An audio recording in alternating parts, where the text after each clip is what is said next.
welcome back to Getaway Day. As always, I am Mason. I pointed the wrong way. He's Gautam. And today we are going to talk about our favorite topic in all of baseball, our favorite teams, plus three that we hate. So Yeah, the best division in baseball.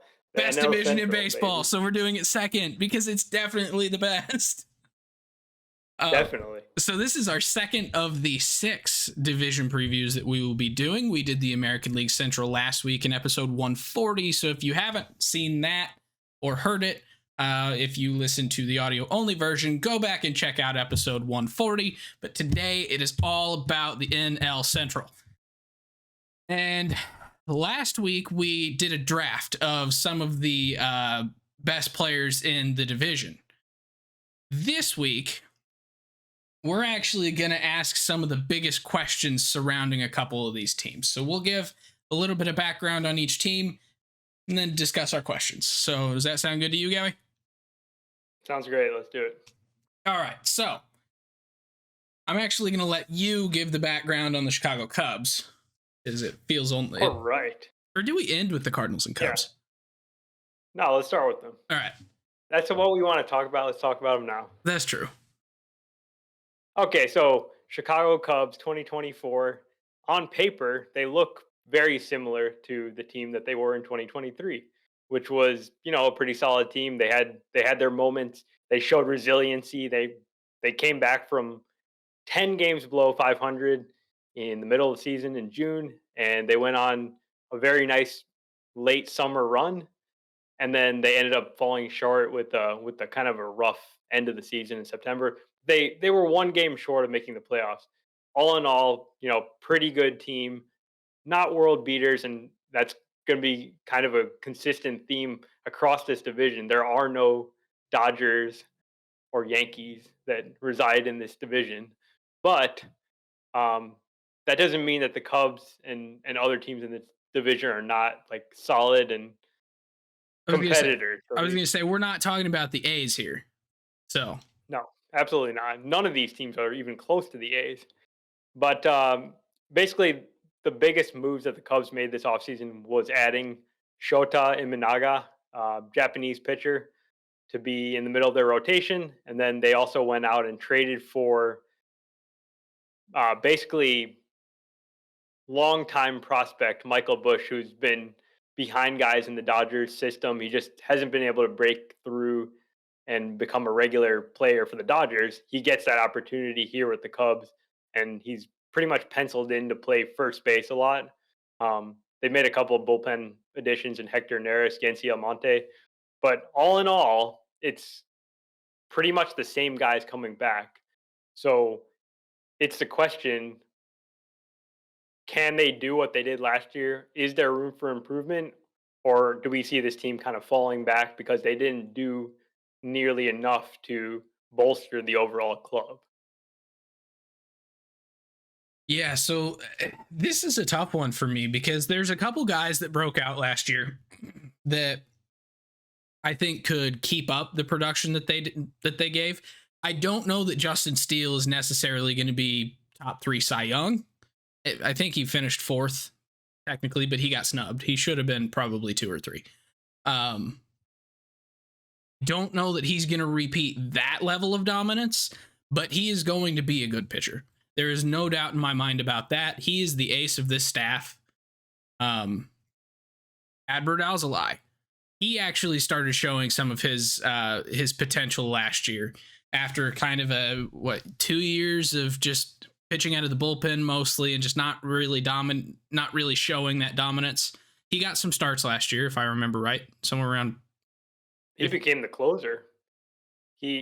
So he's kind of been in flux the last couple of years. He didn't really have what was like an established role, but now he became a full-time reliever, and he took over the closer's role by the end of the season, and he was absolutely lights out for most of the year in that 9th inning role. Okay. But yeah, totally agree on both Steele and Alzolay. It's like, okay, they broke out. They absolutely had their breakout seasons this past year. Yeah. They might not do the same thing, but it's almost like we don't know. They're kind of wild cards because they haven't put together multiple seasons of that amazing But production. I'm also more confident in them than I am in a couple of other guys. Like Kyle Hendricks is always going to be kind of the steady, slow ball pitcher. He's going to get outs. He's going to get you innings like he always does. Jameson Tyone has a lot of talent. That's really the most I could say about him in the last couple of years is he has talent. He's not really been able to put together a consistent stretch of even goodness, just partially due to injuries. Last year, he just was underwhelming. Um, it, I don't know that the rest of the rotation outside of maybe Imanaga, who I've not actually got to see pitch yet. I don't know where their floor is. I don't think it's a low floor, but it's certainly not the highest ceiling either. Yeah, no, that's fair because this is like overall, it's a it's a starting rotation that has bad fastballs. Even a guy like Justin Steele, he's kind of got a unique fastball that works for him, but he's not throwing 95. He's not throwing 97.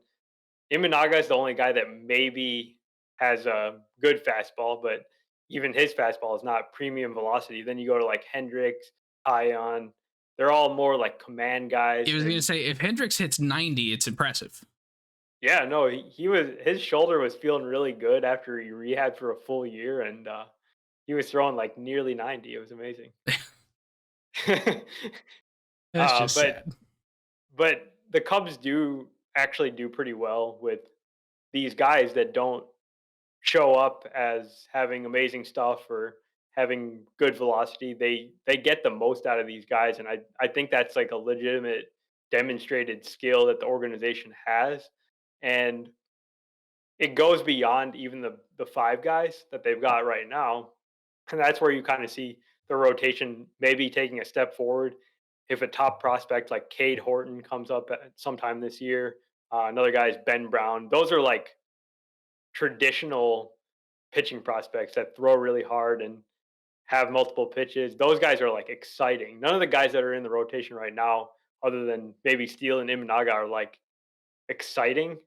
But those guys waiting in the wings, plus guys like Javier Assad, Drew Smiley, Hayden Wesneski, I was going to say, Javier Jordan Assad Wicks. had a really solid season last year in his rookie season. Yeah.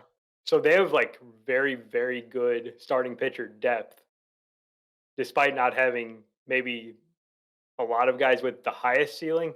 They have so many major league caliber starters, in my opinion, that they can survive like a full season, cover those 1,400 innings that they need to cover in a year. And that really matters. I think that's what helps the Cubs continue to have a really safe floor and be a successful team this year. Yeah, I could agree with that. So my question though is this team realistically, could they win this division with 85 games or 85 wins or less? Like, and I ask that because like they're a good team. We're expecting a lot for some of these guys to repeat what they did last year, but they do have reason to believe that they could improve. But the rest of the division is not nearly as talentless as it has been in the past. It's a bit more even now. Like realistically, could any division winner in this division have 85 or fewer wins? It's absolutely possible. I mean, the projections themselves think that that's going to happen. The Fangraphs projections have the Cardinals winning the division with 83 wins. So saying that, 85, that sounds about right for this division. Plus, with how level the competition feels top to bottom, it almost feels like they're going to beat each other up and no team is going to jump way ahead because even the Pirates, who I think are clearly the worst team in the division, they're probably not going to go and lose um, 12 or 13 games to the Cardinals or the Cubs in the season. I just don't expect that to happen. It could, but that's how big division leads usually build up when one really bad team is getting like destroyed by another team. Yeah. Yet somehow the American League East manages to do it with everybody being somewhat good. they beat up on themselves and then they destroy everybody else. Yeah, it's fair enough. But I think so. Like we're talking about guys that might not repeat what they did last year, like Steele and Alzolay, maybe Hendricks, because he's getting older. There is some reasons for optimism on the offensive side for the Cubs that they've got a very steady core, in my opinion. They've got an Ian Happ, Dansby Swanson, Nico Horner. Those guys, they're rock solid. They're not superstars, but they're above average players with good defense. Those guys were all Gold Glovers last year. Cubs have a really good defense once again because they're bringing back all the same guys. Cody Bellinger at first base and center field. So that helps that pitching staff. But I think the real key guys in this offensive lineup are Seiya Suzuki and Christopher Morel. Those guys have probably the highest offensive ceilings of any player on this team. And Seiya started to show it near the end of last season. It's been a little bit underwhelming, I would say, since he's come over from Japan before 2022. But in those last 2 months of the season, the guy was unstoppable and he hit close to 350 at a 1,000 OPS, started showing power. He basically stopped being as passive as he had been um, in his initial time with the Cubs.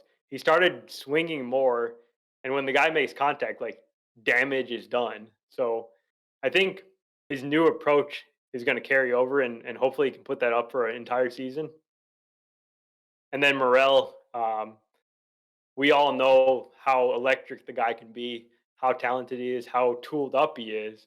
It's just a matter of him like finding a defensive position, finding some stability in that, and letting the guy go mash. I think he's gonna do that. Council is gonna find a way to get him in the lineup, even if it's just as a DH or whatever. But I you was gonna can't say, keep the guy out of the lineup. does full-time DH seem out of the realm of realism here for him? It's not, but also we're talking about a 24-year-old super athletic guy. Like you've got to be able to find a way to find a position for the guy. It can't be that hard. Yeah, So I mean, unless you try and throw him in left field and let Happ and him just rotate between fielding and DHing, like. yeah, But and I you feel don't want like to move Hap out, I right? was gonna 'Cause he's say a I good feel like you defender. don't want to move Happ though, and you don't want to move Belly, you don't want to move Seiya, Third and base is the spot. what? Third base is the opportunity for him. Yeah, Nick Madrigal is definitely the weak link in this lineup here.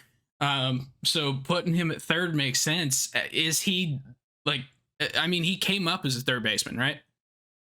He's more of a.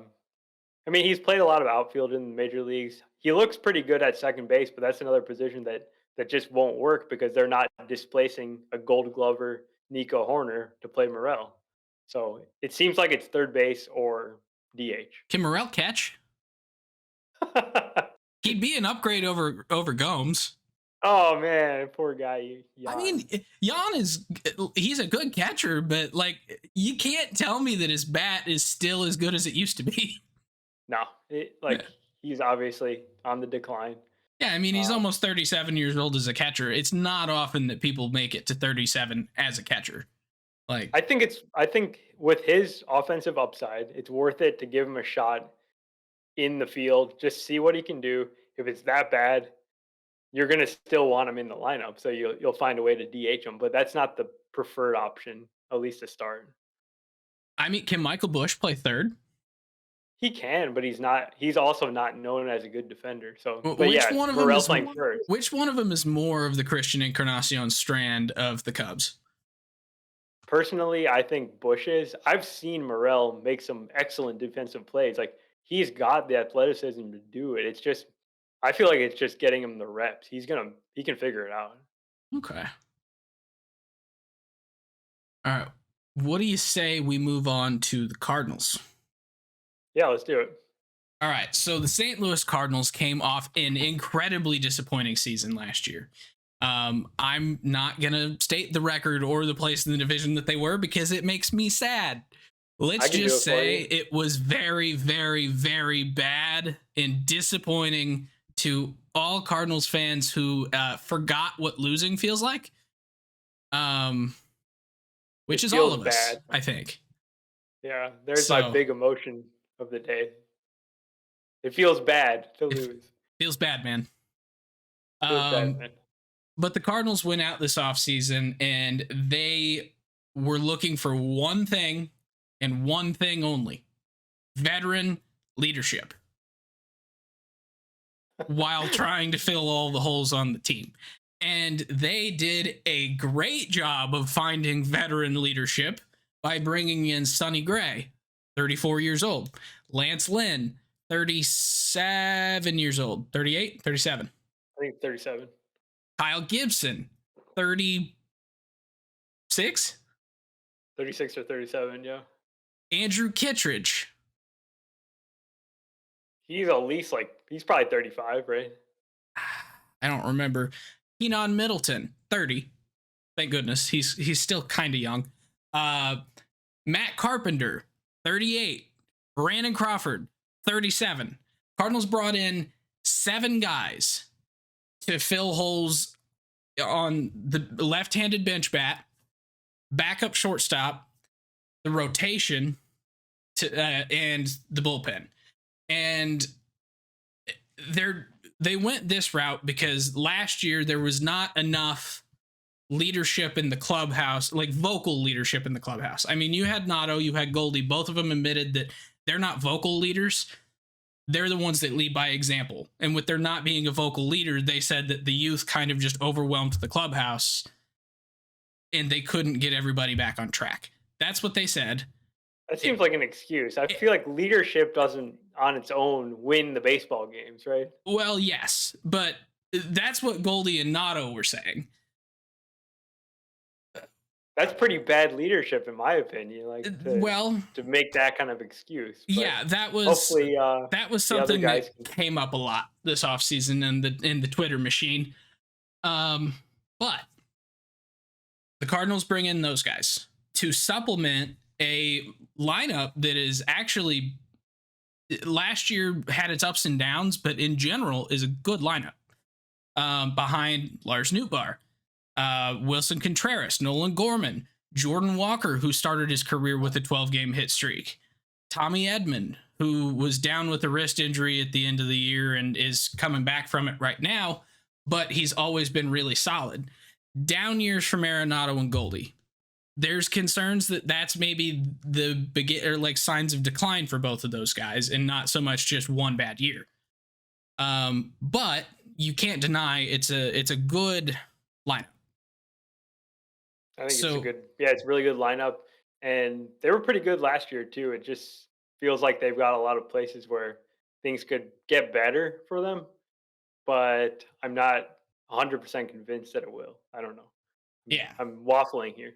So they brought up Mason Wynn at the end of the season. He's likely going to be the everyday shortstop, assuming he's healthy.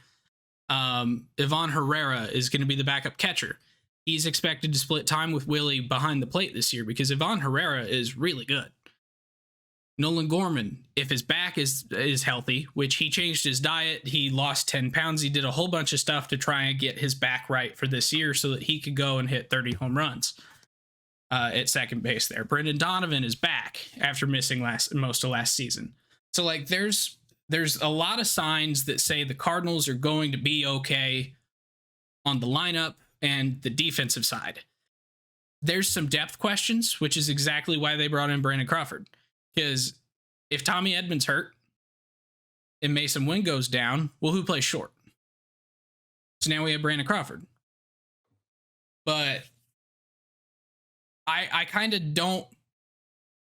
I understand why they're going that route. I don't know that I like it. It feels like this team is at an inflection point right now where the old guard kind of needs to go. I feel like we almost need to go the youth movement and just fully give this team over to the next generation Cardinals and see what happens. We have a lot of guys in that are getting close to the majors. Mike McGreevy and Gordon Graceffo and Takoa Roby in AAA pitching. All three of those guys are really good and could make a pretty big impact here on this rotation if given a chance. You got Thomas Sagasi, who admittedly only had 7 games in AAA last year at shortstop, or AAA in general, but they're giving him more reps at shortstop to back up Mason Wynn, and then potentially play some or third, second, wherever you need him. Victor Scott, who was a breakout star in the Arizona Fall League, taking reps at center field here in spring, because with Tommy Edman hurt, that leaves Dylan Carlson for center, and then we don't have a major league bench bat outfielder. So there's a lot of lineup questions coming into the beginning of the season for the Cardinals with injuries and things to some of these guys. So, yeah, that's the part I kind of want to hit on. Like, you mentioned a lot of guys, and you mentioned a lot of different injuries that either people had last year or they still have coming into this year with a guy like Edman, whatever the case is. And when you tell me about all their old players, it makes me wonder, like, the injury risk is very, very real with this club. Yeah. And the backups are themselves old guys. It's like, I don't know. This could go off the rails in a bad way once again. It could. They're setting it up under the guise of this is reliable innings eaters, and it's true. If you look at these guys the last couple years, they are reliable innings eaters. But that's not going to be the case forever, and these guys are nearing forever. So, like, I'm really worried. It could pan out. It could go exactly how they plan. It could also go to the wayside by May. And if it does, can and will the Cardinals take advantage of these high-level prospects they have? They have 6 top 100 prospects, right? Or 5? They have like 5 top 100 prospects right now. And a couple of them are pretty close to the majors. Tank Hence is not. He's a bit farther away. But some of these other guys who have been top 100 prospects in the last couple of years, Graceffo, McGreevy, Sagasi, Victor Scott, who I think just missed a couple lists at like number 101. Like, these guys are close. These guys have a lot of talent. Will they go to them this season and just say, okay, we're cutting our losses. The old guys didn't work. Let's just go youth movement and let them develop?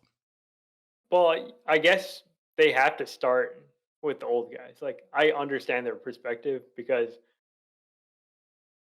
they want to, I don't know, like they feel like the old guys, yeah, like you said, give them the best floor, and it feels like in doing that, they're really diminishing the potential of the team. I don't see, like, even if it goes really well, how well can it go, right? I don't know. 85 games. I'm not optimistic about this team as we're having this conversation. I was more optimistic before we started. And then I talked you out of it? Kind of, yeah. Yeah. Well, and I'm getting scared.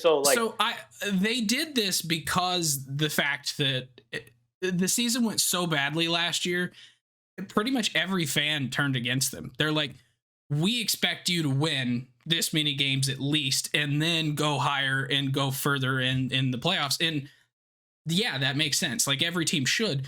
But the Cardinals were so, like, they missed the mark so badly last year that they're like, okay, how do we just get back to the wins, and then we'll figure the rest out? And so they kind of panic bought a whole bunch of old guys trying to get the wins back, that now we're losing any potential for that X factor that could take us up to actually compete with the Dodgers, the Braves, the Yankees, and all. So it feels like if this team makes it to the playoffs, they're out in the wild card round. Yeah, I mean, I'm just thinking about Gibson and Lynn. So those are your innings eaters that you've bought. So you've got reliable innings, but that doesn't say anything of the level of reliability. It could be reliably bad. If we get Lance Lynn that we got last year, it's like that's actively hurting your team if you're putting up like a 5+ ERA. for a mass amount of innings, Yeah. that's that's worse than having short starts Well, that and are. it's blocking out guys like Zach Thompson, who looked like they were ready to take the next step and become a number 3, number 4 starter. Like, there's nowhere for him to be in the rotation to start the year. He'll be there eventually. Someone's going to get hurt. Like, that's just how it works. But uh, he's the best lefty we have. Why is he not in the rotation? He's not an innings eater because you've never given him the opportunity. You've put him in the bullpen, and he's done really well there. Let's try and get him into the rotation, see if it works out. If it doesn't, okay, put him back to the bullpen. That's fine. So you've been on Twitter more than me. So like, what's the reaction to this offseason? Are people like kind of agreeing with you, or are people more optimistic about the situation? Because if I was a Cardinals fan, I would actually be kind of mad about the situation. Nobody's optimistic. There's very few people that are. So the two things that like absolutely set the world on fire, like how in the world is this happening to our club, were there's exactly 2 signings. And can you guess which 2 they were? One was definitely Carpenter. Matt Carpenter, that's number 1. People always get mad about the That 26th was man. that was the worst one of the 2. And I'll give you a hint. The other one just happened. Crawford. Brandon Crawford. People are furious. Why are we doing this? This doesn't make any sense. It's like, it does though. It does make a lot of sense. Those make sense more than the pitchers, in my opinion. Yeah. But I also sympathize with the Cardinals because it's not like you can just go out and get a bunch of insanely good pitchers. They got Sonny Gray. He's a very good pitcher. That helps a lot. That's a very good signing. The So other Lynn and they were forced into those. They felt like they were forced into it because they needed to cover the innings in some way. That's absolutely true. It's just like tough because those guys are clearly not the best pitchers. Those guys are like 4 and 5 starters on a good team, and they're basically having to perform as like a number 2 starter with this team. So it makes sense to me to go out and get them because you got to fill out a rotation and then you can improve it. Like if you don't have 5 guys at the start of the season, you're screwed. So we have our 5 guys, but why did we give both of those guys 2-year contracts? They're options. They're not 2-year contracts. Oh, are they club options? Yeah.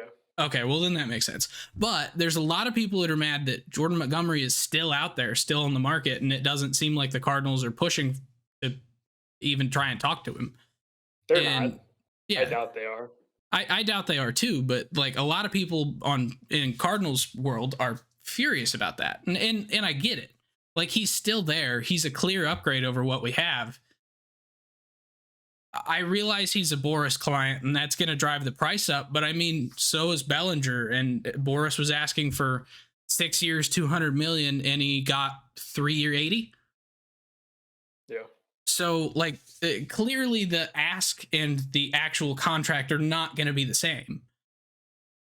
So go to the table, see what it's going to actually take to get him. Does it make sense to raise the ceiling of this team from 84 wins to 86 wins? Yeah. Like okay. that Now one guy. I'm figuring it out. So the reason they're taking this approach to go with this veteran ball club is because this is like a last go with this specific team. If it doesn't work out, they're going to blow it up in 2025. It's going to be a totally different club with all new pitchers, and they'll go full youth movement, but they have to attempt the veteran roster one more time. Well, and that's kind of what I was implying earlier, that it's like it feels like it's an inflection point. Like this is the end. Like Notto's obviously there to stay for a while until he retires. He's there. Goldie is only under contract for this year.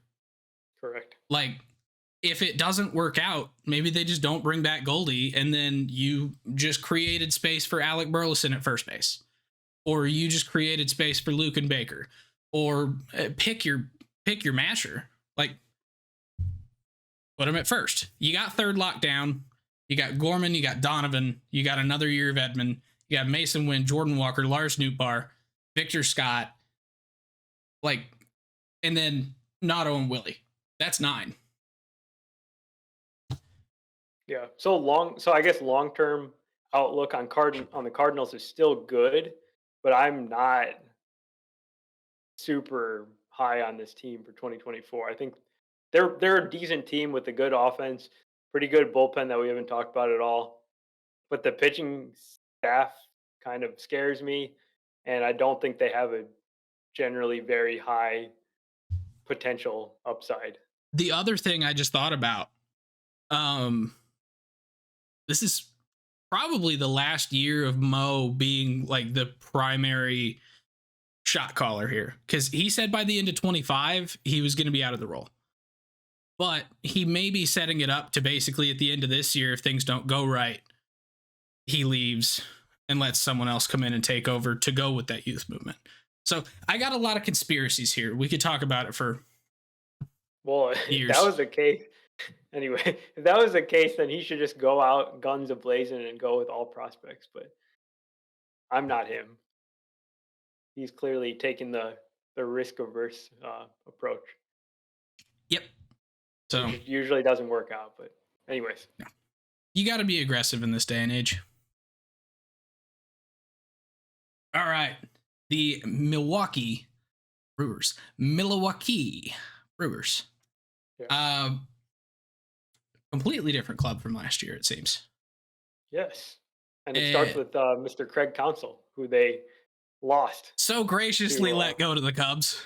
Yeah. So that's a huge culture shift for the whole organization, because he's been at the helm there for almost a decade, totally shaped that franchise in a lot of ways. Obviously, they've had good management and everything too, but Craig Counsell being gone is the first thing we should talk about here, right? Like, what's the impact there? Like, can this team like survive that? I don't know. Well, I don't know. This team's at kind of a weird point where it could go either way. So Craig Counsell had probably the youngest lineup that he's had in his tenure with the Brewers last year. Just with the number of guys that were prospects that made that club at some point in Bryce Terang, Garrett Mitchell, Sal Frelick, Andrew Monasterio, Joey Weimer, like all these guys are incredibly young. And they got a taste of Counsell last year. And Counsell is a really good manager that's really good with young players. So going from him to someone else, is this next person going to have the ability to coach these young guys up to play at another level? I realize that the manager is not the guy that's hitting the fungo all the time and like actually doing drills with these guys, but there's still something to be said for the manager's relationship with these young guys, helping build confidence, helping them get through their up or their downs so that they could ride their ups. I don't know how this is going to go. Like, these guys are really talented, and also they've only had Counsell as a manager for 1 year, so a culture shift might not be that big of a deal to them, because they literally all just came from AAA, so that's a management change. So maybe it's going to be fine. I feel like Counsell had some say in the personnel decisions too. Like he's known his prospects, right? Brewers prospects for years now as they were coming through the system. And do you need an assist on the name of the Brewers manager? Oh yeah, I do. Pat Murphy. He was the bench coach, right? He was. He was actually Craig Counsell's baseball coach at Notre Dame. Way back when Craig Counsell was a college baseball player. So which one of the young players is going to teach him all the TikTok dances? My money's on Jackson Churio. He's 20, right? That seems about the right age. That's fair. Yeah, I could see that. Sal Frelick could potentially as well. He's younger than 24. So. Okay. Yeah. Yeah, it's going to be a different Brewers team, and they have all this influx of young talent on both pitching and hitting sides.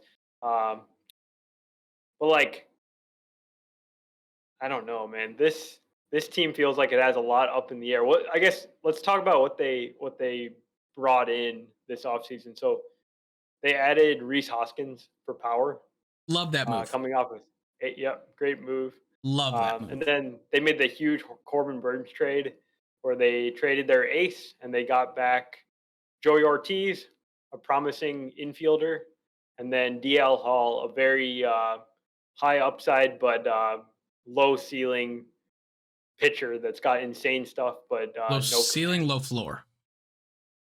Low floor. Sorry. Yeah. Yeah. Yeah. And then they brought in Jacob Junis because they really need to fill in their starting rotation, which seems like one of the bigger question marks with this club, not having Burns and Woodruff at the top. Yeah. So where my brain first goes is to the rotation. Because I mean, you've lost your two best pitchers. Brandon Woodruff, who's down with Tommy John, I believe. Got shoulder injury, got DFA'd because he was going to be out for the year. Sat out for a while, so they signed him to a 2-year contract to rehab and come back next year. But he's out this year. Corbin Burns, one of the best pitchers in the league, top 4 easily, maybe number 2. I think Garrett Cole is clearly number 1 here. So, but possibly the second best pitcher. Number 1. We already talked about this. I know we did, and I think Garrett Cole's the best. And I'm the one leading the episode, so. But you have Burns, Woodruff, Freddie Peralta, Wade Miley, Colin Ray. That was their 5 last year, right? Pretty much, yeah. It's a pretty good 5. You got a top 3 that's really freaking good. One of the best top 3s in the majors. Then you get Wade Miley, who... he gets the job done.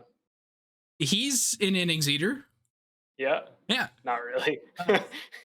And then Colin Ray, who there's worse pitchers in the league than Colin Ray by far. Absolutely. So, but now you've got Freddie Peralta, Wade Miley, Jacob Junis, Colin Ray, DL Hall. Like this is, it doesn't have that same, it doesn't put fear in your heart when you hear this rotation now. It's still a talented rotation. DL Hall has some nasty stuff coming off the left side. His stuff just doesn't go where he wants it to go, and that's kind of a problem. Freddie Peralta, incredibly good pitcher. Super good. Not typically a number 1 per se, but he could live up to it. I could see it. He strikes out a lot of guys. It's the 3 in the middle that really kind of get me. Like, Colin Ray at a number 5, I was totally fine with. Wade Miley as a number 5, totally fine with that. Yeah, and Jacob Junis is a number 7. Yeah, totally fine with that. Yeah. But Miley is a 2, Junis is a 3, and Ray is a 4.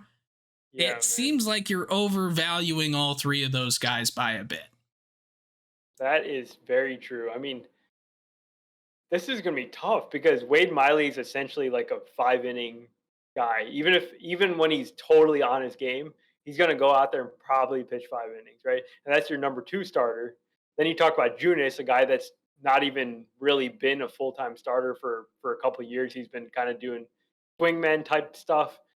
You're asking him to go be a real starter? I'm not sure about that. So what's the like, can you think of a time where Jacob Junis was even considered like a good pitcher?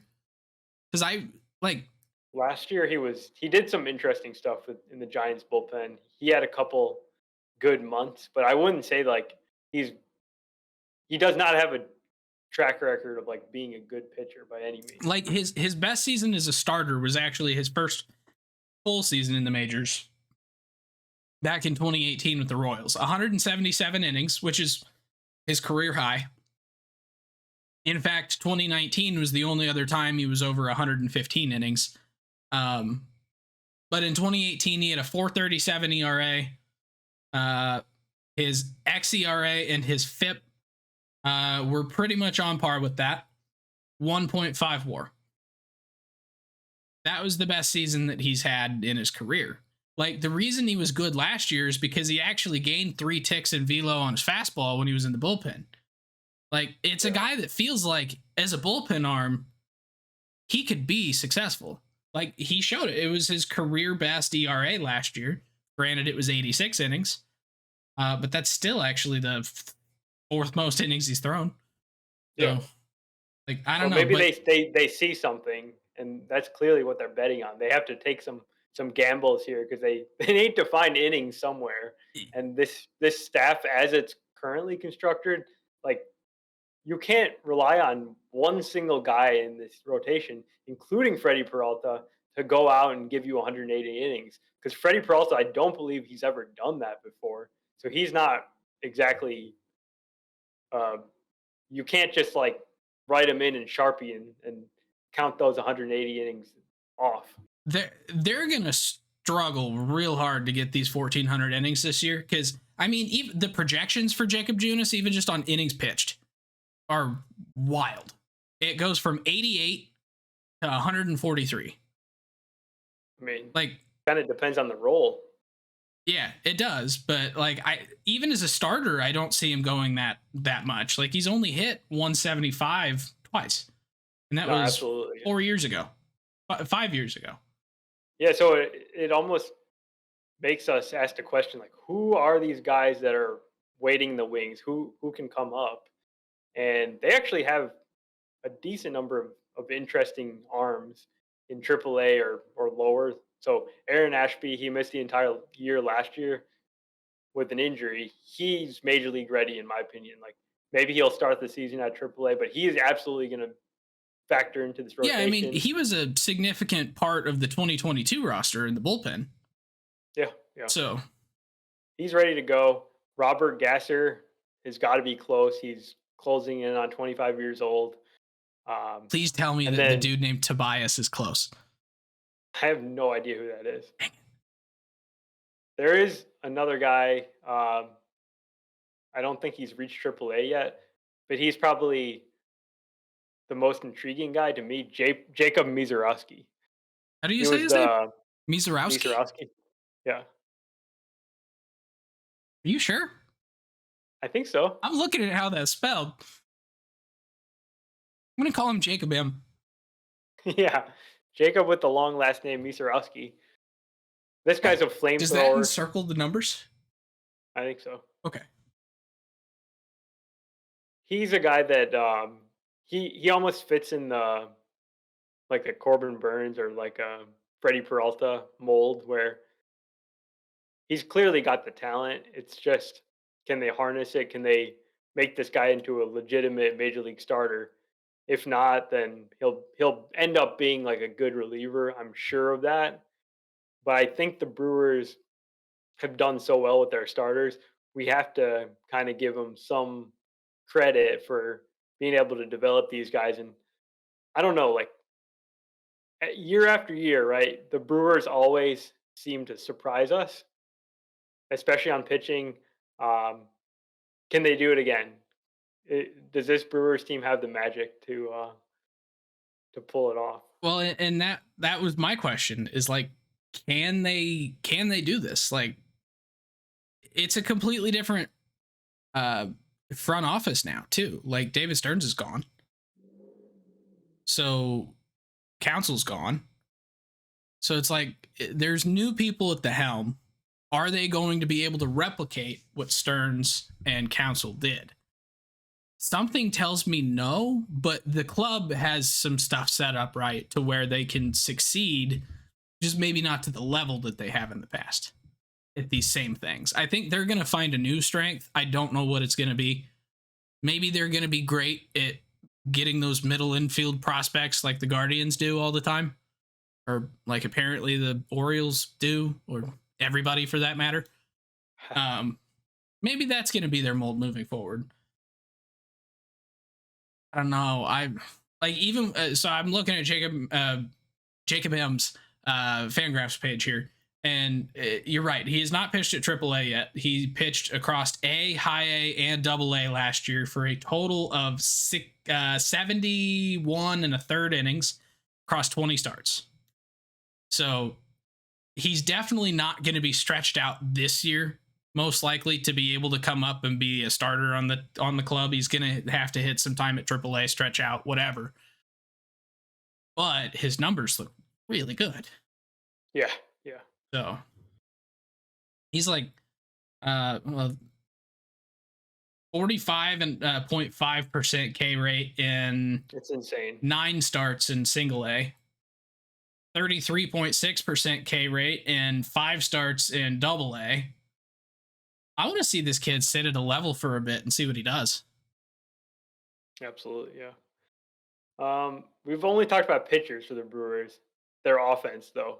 Who are all these guys that the Brewers have, and do any of them break out this year? Because they're really trusting in their youth. They're doing kind of what you want the Cardinals to do, maybe.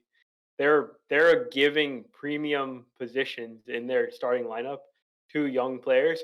Sal Frelick, um, Garrett Mitchell, Jackson Churio, who they have signed to a major extension even before he's set foot at American Family Field. Bryce Terang, Joey Ortiz, like there are a ton of names, and it's hard to distinguish who who is like a true regular in this lineup. Do you have any guy you would like to talk about? So I think Joey Ortiz is going to be the interesting one here because he's a guy that most people don't really know about in the NL Central realm, at least. Because he was what, the 5th best middle infield prospect in the Orioles, Yeah, which is saying something because they had about 8 really freaking good ones, and we've seen a couple of them up already in Gunnar Henderson and Jordan Westberg. Who's the other infielder that came up?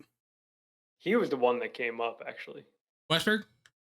Ortiz was. He Oh, came up Ortiz. Okay. yeah. But yeah, so but in the minors, like Joey Ortiz was a roughly a at AAA, he was like a 340 hitter, like a Yeah. 330 combined over 2 years with some pop, 13 home runs. Well, 9 home runs last year, so like not a ton of pop, but enough. He's gonna get you 10 home runs a year. It, but they're slotting him in at third right now, is I think what the plan is.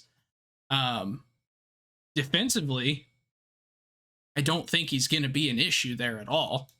Yeah, he's very good.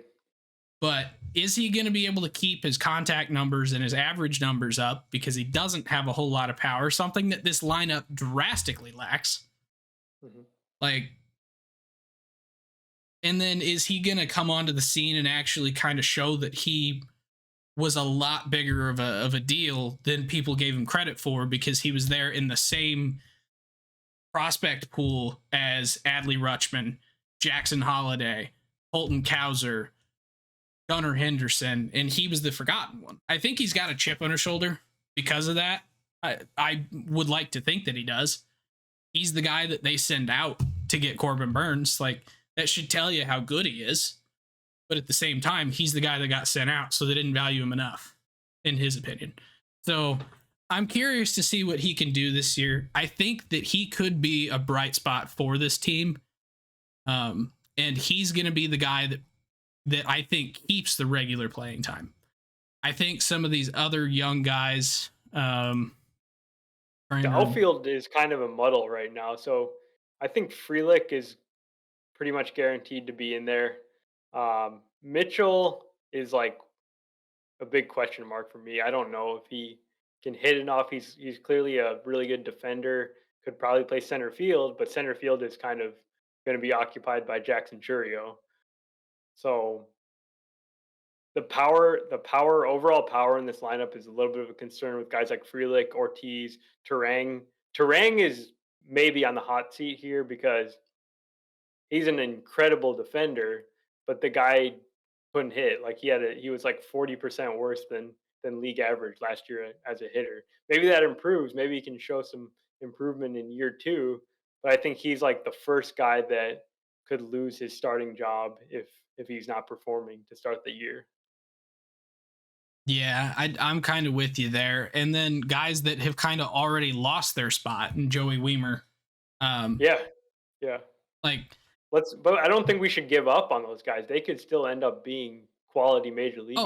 It's just like 100%. And it too kind early of to the pick. expectation right now is that Joey Weimer and either Sal Frelick or Garrett Mitchell are probably going to platoon. There's going to be some kind of an outfield rotation, it seems, because Weimer is a righty, and both Frelick and Mitchell are lefties. And I mean, at some point, you got to get everybody at bats to see what they can do. If you have to platoon for a bit until you find someone who's kind of taking the reins and then let them play every day and see if they can do it, maybe that's how they go about figuring out their logjam here. But I think yeah, Churio has a job, period. I don't think there's any questions about that. He's just going to get the reins and he's going to go. they got to do it right. Like this guy has a higher ceiling than anybody on the team, and at some point, yeah, you just got to let him go. And he's already got the contract. There's no reason to hold him down or anything. Um, The other yeah, thing that I it's think could be a little bit interesting is what they do with their DH spot, because Christian Yelich, in theory, would be playing some left field, get Gary Sanchez in at DH, have William Contreras in at catcher, because if you want pop, that's the best way to get power in this lineup. Because Yelich has still got some power. Like, he's not MVP Yelich anymore, but he's still really good. Gary Sanchez has insane power. William Contreras is probably your most consistent power guy that has been on the club before. And then you bring in Rhys Hoskins, who's coming off of a season-ending injury last year, but the dude has a ridiculous amount of power. So if you want to actually hit some home runs, those are the four guys you need in your lineup. But and Adamas. yes, and Willie Adames, but Willie Adames is going to be in no matter what, and his spot's locked down at shortstop, unless they trade him at the deadline or something. But I don't see that happening unless they're really tanking. I could see it happening. You know, they've traded other players when they've been contending. Well, that's true. So But yeah, like beyond Yelich and Contreras, there's a ton to be figured out, and they're gonna have to just kind of play through it because I can't figure it out. It's not clear if things are gonna go super well or these guys are gonna take the next step. But I think it's gonna be probably most likely outcome is it's gonna be a mixed bag. There's gonna be a couple players that step up. There's gonna be a couple players that just don't really hit, and then maybe you'll see a breakout in there. I don't know. yeah, it's there's a running theme here with the NL Central, and I forgot how much we could talk about the NL Central. We're getting close to an hour already. We still have two teams to go. But there's a running theme with the NL Central with youth and oldness, I guess. But the Reds are no different. Like, the Reds did not do a whole lot this offseason. They brought in a couple of pitchers. They brought in Nick Martinez. They brought in Frankie Montas. I think they brought in a couple of old relievers, but I forget who. Emilio Pagan, Yeah, Emilio Pagan. Brent Suter. Yeah. Those two. So those were the moves that they made this offseason, but their main plan was to just stay put. Like, they have a lot of talent on this roster. They did bring in Jamer Candelario, who I think that was the one, like, good offseason move that they made, right? Like, everything else could be chalked up to like a what? Frankie Montas is okay. Yeah, it kind of makes sense. Sure. Did you forget my rant on them signing Jamer from earlier in the I offseason? did. Yeah. Yeah, I I, mean, I was not a fan of that move. Like, and it wasn't against Jamer at all. I think he's a fine player. It just doesn't make sense with the makeup of players that they have. They have a massive logjam within their infield. They literally have six different players to play around the infield, not including catcher. So someone's going to have to lose playing time, and they're going to just be dealing with this problem of getting the guys in the lineup, getting them consistent playing time. Um, and I don't know if Jamer's even better than any one of these guys that are going to sit because of him. So I get that, and the reason that I'm starting to come around on the move is actually exactly what I'm a little bit frustrated with the Cardinals for doing. Is this is an incredibly young team. There are 6 players in the projected opening day lineup, just hitters, that have less than 2 years of service time. There are 3 more starting pitchers with less than 2 years of service time. There are 4 relievers with less than 2 years of service time.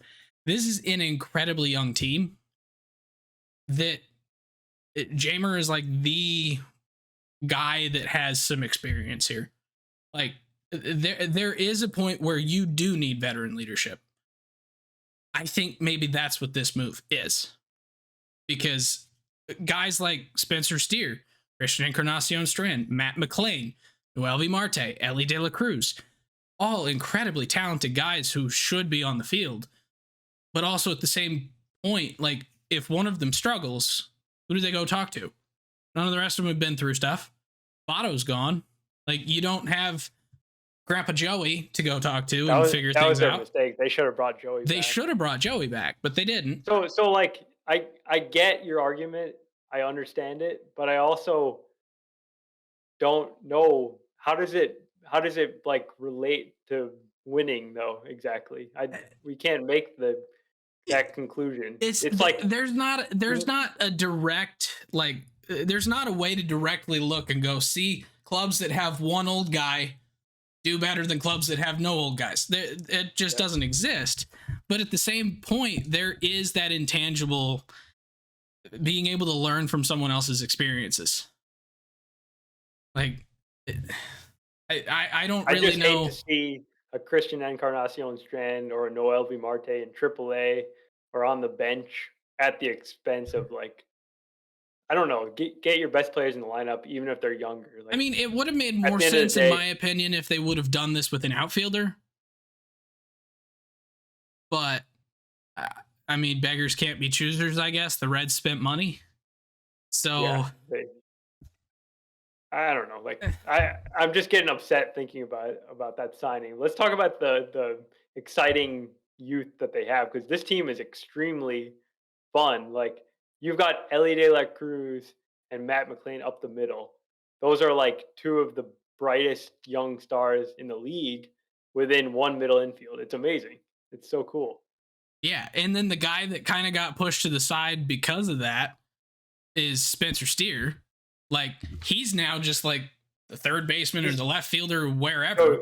So they've already said that he's going full time to the outfield. So you can pretty much lock him into left field, I would say. Okay. So I actually hadn't heard that. And then Jonathan India, now out from middle infield. Like,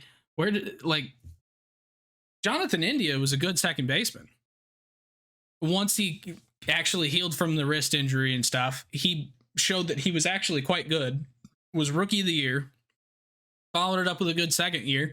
Kind of reminded me of like a Tommy Edman type player, where like he's not insanely good, but he's a good player. And now like you've got so much youth that you could just kind of say, bye, Jonathan. Yeah. So, and Matt McLean was incredibly underrated last year. Played anywhere they asked him to. He played short, he played second, he played center. Like, and he did all of them well while hitting the whole season. Matt McLean, I think, is probably one of the most underrated stars in baseball right now. Would you agree? I do not agree. I got to see more to call him a star, but I mean, he was really good. Superstar. I just said star. Yeah, I don't want to call him a star yet, but he's good. He's good. Would you call Ellie a star? I would not, but he has obvious star potential. Like, he's got all the tools to be a star, but at the end of the day, he has the star swag. He has the star swag, but he also was like he was like 15% worse than average. Yeah, I was going to say he was exciting. He wasn't necessarily good last year. Yeah. But I think he's a guy, he's almost like their Churio in a way, because they're going to let him play through it no matter what, because he's probably going to still give good defense. He's going to steal 50 bases. He's going to hit some massive tanks, and you got to let him work through it, work through his struggles at the major league level, and he's going to become that superstar. No question in my mind. See, I actually have a lot of questions. I think I do too, but I think the bust potential with him is higher than normal. I also think the ceiling is way higher than normal. yeah, So it's like yeah, exactly. it's like he's a risk for sure. It's he kind of reminds me of O'Neal Cruz, like if Very much so. Yeah. in a lot of ways. Um, it's like they both could be superstars. They also I could very easily see them just not taking Yeah. off. I have more questions about O'Neal Cruz, but Well, we'll get to that when we talk Pirates. But yeah, I'm just betting on the talent with Ellie. I think he's gonna work through those struggles somehow. He's gonna become a very good player. But overall, this team, it's like they seem like in the division they have like the widest range of potential outcomes because they have so much youth that they're counting on that all these guys theoretically could all bust at the same time, or they could all blow up and be superstars, right? Like these guys are that good, and it's probably not gonna. It's gonna be somewhere in between those two outcomes, but it feels like it's wider than like a Cubs or like a Cardinals I in think terms them of and the Brewers are in a really similar spot. Um, just they both have so much talent and youth combined with serious questions in the rotation. Like this Reds rotation could possibly be the best rotation in the division. It could also be awful. yeah, So like Andrew Abbott was really good last year for the Reds. Hunter Green got hurt, Nick Lodolo got hurt, but those are the two that have the highest ceilings. They both have severe home run issues that we've talked about here numerous times. It, although supposedly Hunter Green is working on a splitter and a curveball, exciting. so maybe that helps. Although hanging a curveball in Great American Ballpark probably not the move. Um, but you know, you win some, you lose some. Uh, but it just and then you have Frankie Montas and you have Nick Martinez at the back end of that rotation. So it sets up to me like just a younger version of the Brewers. With the same questions in the field. Where's everyone going to play? How are they going to get playing time? It's the same questions. But to me, the Reds lineup is more exciting than the Brewers. Oh, for Right sure. now. Yeah, Yeah, the Brewers that have could a very change. boring but sturdy group of young guys. The Reds have an incredibly exciting group of highly talented young guys. Like Noelvi Marte doesn't get talked about enough. The dude is a stud. Yeah. But yeah, so I do think I actually predict that the Brewers are going to finish in fourth this year, which is I don't know what the rest of the order is going to be. The Cardinals might be fifth again. Who knows?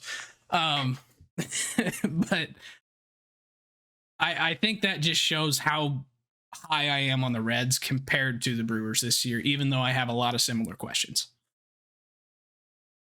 Okay. All right. Last and certainly least, the Pittsburgh Pirates of Pittsburgh. They're not necessarily the Angels of the NL Central, but they're kind of the Angels of the NL Central. I don't know 100% what I mean by that, but I kind of do. They have a terrible owner that doesn't really spend money on anything at all. That's different than the Angels. That's okay. That's a valid point. They both don't spend money on things they should. Maybe that's true. Yeah. Okay. They're both perennially bad.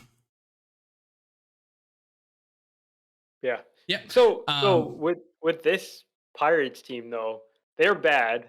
They're not Well, they've got a lot of like holes in the roster. That's pretty clear if you look at them for any amount of time. But they're not so terribly bad. They've actually I got. was gonna say I was actually setting that up to do a big.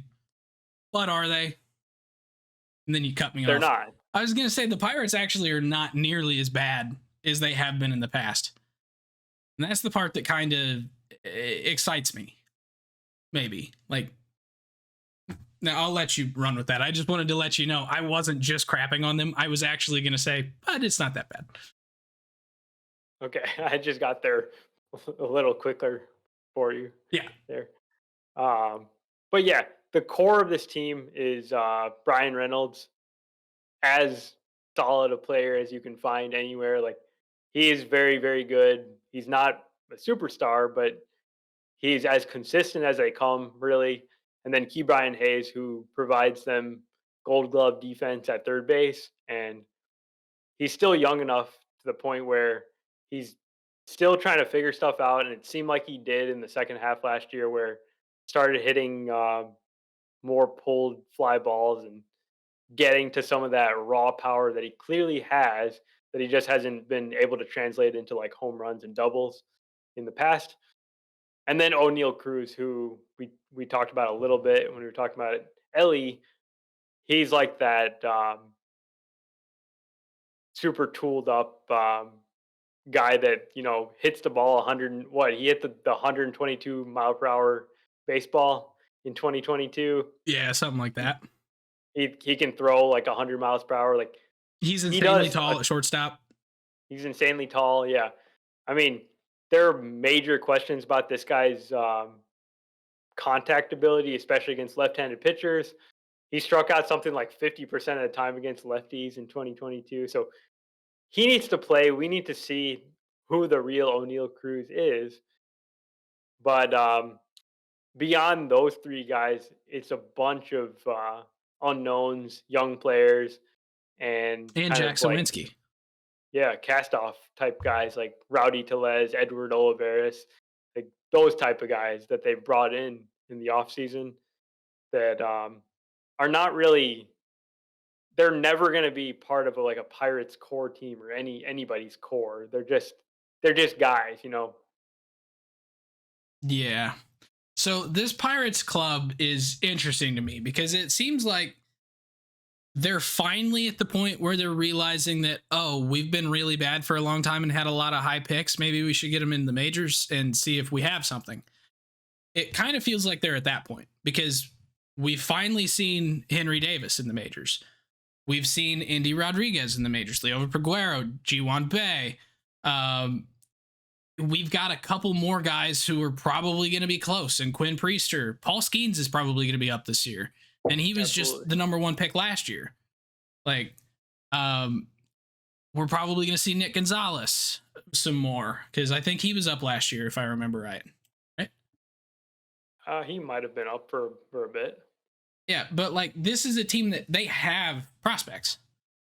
They haven't given them a chance other than O'Neal Cruz, who actually wasn't even their prospect. He was a Dodgers prospect.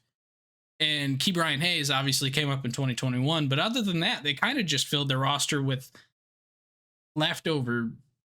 Like they went to somebody's packet drawer and pulled out some baseball players and put them on the field for a couple of years. They were signing all these really old guys to just come in and just fill roster spots. Like having Rich Hill come in as a starter. Like Rich Hill was still somewhat valuable. Why did he just go to the Pirates to die? Like Carlos Santana for a year and just some of these other guys who have then gone back to other clubs.